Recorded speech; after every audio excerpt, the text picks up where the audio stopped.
అనగనగా ఒక విశాలమైన రాజ్యం ఉండేది. ఆ రాజ్యాన్ని పరిపాలించే రాజు చాలా తెలివైనవాడు మరియు దయగలవాడు. అయితే తన ప్రజలలో చాలామంది సోమరిపోతులుగా మారుతున్నారని, సమస్య ఎదురైతే పారిపోతున్నారు తప్ప పరిష్కరించడానికి ప్రయత్నించడం లేదని రాజుగారు గమనించారు.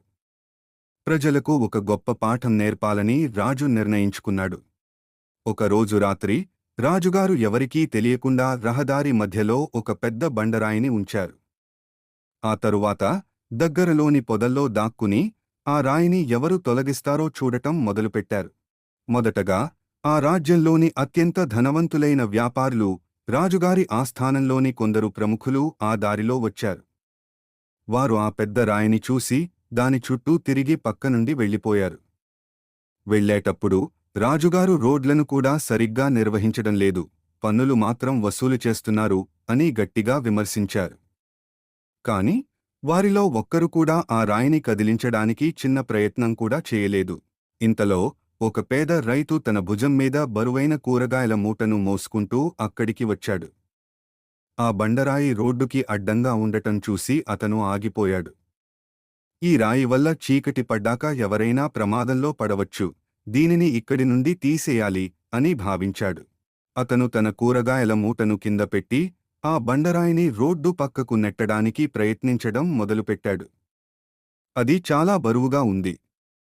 చేతులు నొప్పి పెడుతున్నా, చెమటలు కక్కుతున్నా పట్టు వదలలేదు. ఎంతో కష్టపడి తన శక్తినంతా కూడగట్టుకుని చివరికి ఆ రాయిని పక్కకు నెట్టగలిగాడు. అలసిపోయిన ఆ రైతు తన కూరగాయల మూటను ఎత్తుకోవడానికి వెనక్కి తిరిగాడు. అప్పుడు అతనికి ఒక ఆశ్చర్యకరమైన దృశ్యం కనిపించింది. ఇందాక బండరాయి ఉన్న చోట ఇప్పుడు ఒక డబ్బు సంచి పడి ఉంది. ఆ రైతు ఆ సంచిని తెరిచి చూశాడు. అందులో నిండా బంగారు నాణేలు ఉన్నాయి. వాటితో పాటు రాజుగారు రాసిన ఒక ఉత్తరం కూడా ఉంది. ఆ ఉత్తరంలో ఇలా రాసి ఉంది: ఈ బంగారు నాణేలు ఇతరులు సమస్యగా భావించిన దాన్ని ఎవరు కష్టపడి పరిష్కరించారో వారికోసమే. ఈ బండరాయిని తొలగించినందుకు ఇది నీకు బహుమతి. ఆ రోజు ఆ రైతుకు మిగతా వారికి తెలియని ఒక గొప్ప రహస్యం తెలిసింది. నీతి: ప్రతి అడ్డంకిలోనూ ఒక అవకాశం దాగి ఉంటుంది. సోమరిపోతులు సమస్యను చూసి ఫిర్యాదు చేస్తారు, కానీ విజేతలు ఆ సమస్యను ఒక అవకాశంగా మలుచుకుంటారు. మన జీవితంలో వచ్చే కష్టాలు మనల్ని ఆపడానికి కాదు, మన శక్తిని పెంచడానికి మరియు మనకు మంచి మార్గాన్ని చూపించడానికి వస్తాయి. కాబట్టి సమస్యను చూసి పారిపోకుండా దాన్ని ధైర్యంగా ఎదుర్కోండి. విజయం మీదే.